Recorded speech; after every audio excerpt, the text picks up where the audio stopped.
Entrée 001, année spatiale 243, jour spatial 17. Position, orbite basse de Xilo 7, secteur G42. La rumeur. Elle s'était répandue comme une traînée de poudre interstellaire dans les salons feutrés de la Fédération galactique des gastronomes. Un sauterne. Pas n'importe lequel.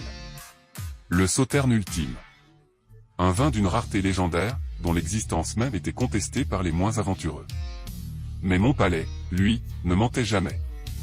Mon instinct de sommelier, affûté par des siècles de dégustation et des millénaires de quête, me disait que cette rumeur était une piste. Une mission, donc. Officieuse. Personnelle. Car je ne compte pas reculer s'il s'agit de satisfaire mon goût délicat. Mon vaisseau, le Grand Cru, est prêt. Cap sur les bas-fonds de la galaxie. Entrée 002, année spatiale 243, jour spatial 28. Position, station spatiale, la douce amertume, secteur B9. Première piste, première déception. Cette station de contrebandiers et d'informateurs était censée détenir des fragments de la vérité. J'ai interrogé un vieux Zabrak, connu pour ses connaissances sur tout ce qui était rare et illégal. Il a tenté de me vendre un vin de supernova, un breuvage frelaté qui aurait brûlé l'ésophage d'un rancor. J'ai dû user de persuasion. Le tonnerre de mes bottes sur le métal, le claquement de mon monocle sur le comptoir, et un coup bien placé ont suffi. Il a craché un nom, Grumblax 3, le collectionneur de l'ombre. Visiblement, sa douce amertume s'était transformée en une sacrée indigestion. Entrée 003, année spatiale 243, jour spatial 45. Position, cachée derrière un astéroïde gelé, aux abords de Grumblax 3.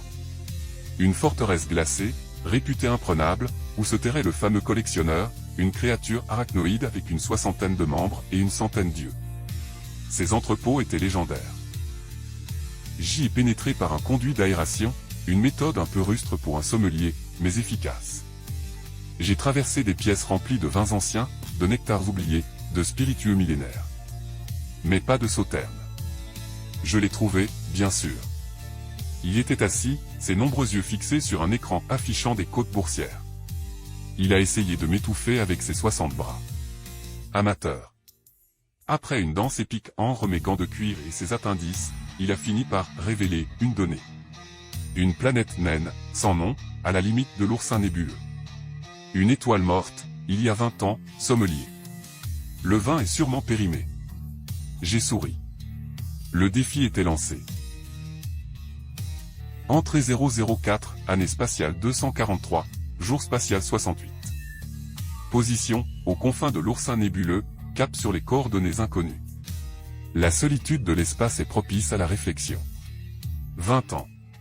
20 ans depuis la mort de l'étoile. Cela signifiait que le sauterne avait été produit sous une lumière particulière, une lumière intense, constante, d'une étoile en fin de vie. Un terroir unique. Et maintenant, il était dans l'obscurité, son étoile transformée en un noyau qui se condensait, progressivement, en trou noir en formation. La rumination de Grumblax 3 sur le fait que le vin soit périmé me trottait en tête. Un sommelier ne se fie pas aux rumeurs, mais à ses sens. J'avais besoin de le voir, de le sentir, de le goûter. Entrée 005, année spatiale 243, jour spatial 75. Position, surface de la planète naine sans nom, près du trou noir en formation. J'ai trouvé la planète. Une sphère rocheuse, glacée sur la majeure partie de sa surface. Mais là, dans une zone qui aurait autrefois été baignée en permanence par la lumière de l'étoile, subsistait une petite bulle de vie. Un unique cépage de quelques hectares, protégé par un dôme d'énergie. Les vignes étaient maigres, mais vivantes. Et au milieu, une communauté. Les résidents. Des êtres minuscules, éthérés, qui semblaient faits de lumière et de poussière d'étoiles. Ils étaient les gardiens du sauterne. Je les ai approchés. Leur chef, un être d'une sagesse infinie, m'a accueilli sans surprise. Il savait pourquoi j'étais là. Il m'a expliqué. Leur étoile était jadis une géante bleue, incroyablement brillante. Son rayonnement constant avait créé les conditions parfaites pour ce cépage unique, le nourrissant en permanence, forgeant un vin d'une complexité sans égale. Mais l'étoile était morte. Et son noyau, le fameux trou noir en formation, grossissait. Il allait bientôt tout avaler.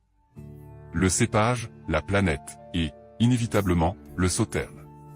Entrée 006. Année spatiale 243, jour spatial 76. Position, intérieur du dôme de l'oasis du Sauterne, planète naine. J'ai proposé mon aide. Mon vaisseau, le Grand Cru, pouvait les emmener. Les mettre en lieu sûr. Ils m'ont regardé avec une tristesse sereine. Sommelier Spoutnik, a dit le chef, sa voix résonnant comme un murmure d'étoiles lointaines. Nous avons dédié notre vie à ce cépage. Chaque feuille, chaque grain, est une partie de nous. Ce vin est notre âme, la mémoire de notre étoile. Nous avons veillé sur lui pendant 20 ans, dans l'ombre grandissante de la fin. Nous mourrons avec lui. C'est notre sacrifice, notre ultime service. Ils étaient inébranlables. Mon cœur, habituellement aussi froid que les nébuleuses, s'est serré. Le sens du sacrifice, la dévotion absolue. Je les ai compris. Sans un mot de plus, le chef m'a tendu une bouteille. Une seule. Elle brillait d'une lueur intérieure, comme si elle contenait une étoile captive. J'ai salué. Un geste simple, mais chargé de respect. Je suis reparti. Entrée 007, année spatiale 243, jour spatial 80. Position, en route pour la Fédération Galactique des Gastronomes, l'unique bouteille scellée dans mon coffre-fort à température contrôlée. Le voyage de retour est silencieux. La bouteille est là, son aura presque palpable. J'ai croisé des centaines de vins, des milliers de nectars, mais jamais je n'ai rencontré une telle histoire. Des vies dédiées à une seule œuvre, jusqu'à l'extinction. Un sacrifice qui transcende la simple dégustation. Le message est clair, dédier sa vie à son œuvre est le plus grand des sacrifices. Entrée 008, année spatiale 243, jour spatial 81. Position, cabine du Grand Cru, la bouteille enfin ouverte. L'heure est venue. Le sauterne ultime. Le bouchon, en liège d'une essence inconnue, a libéré un parfum d'ambre et de mélancolie. La robe, inouïe. Un or liquide, teinté des lueurs d'une étoile mourante, d'une profondeur insondable. Le nez, une complexité à couper le souffle. Des notes de miel cosmique, de fruits confits d'une galaxie lointaine, d'épices d'un passé immémorial. Une pointe minérale, comme le souffle d'un astéroïde fraîchement concassé. Et, curieusement, une très légère touche de poussière d'étoiles brûlées. La bouche, une attaque soyeuse, presque veloutée, qui déploie une puissance insoupçonnée. Des arômes de coin caramélisés, de figues de Vénus, de poivre de Pluton. Une acidité parfaitement équilibrée, taillée par le temps et l'obscurité. La persistance est infinie, une étoile filante sur le palais. Chaque gorgée est une histoire, un millénaire d'évolution, une danse avec le temps et l'espace. La finale, une symphonie de saveurs qui s'estompe en un souvenir doux amer. L'amertume d'une étoile disparue, la douceur d'un sacrifice consenti.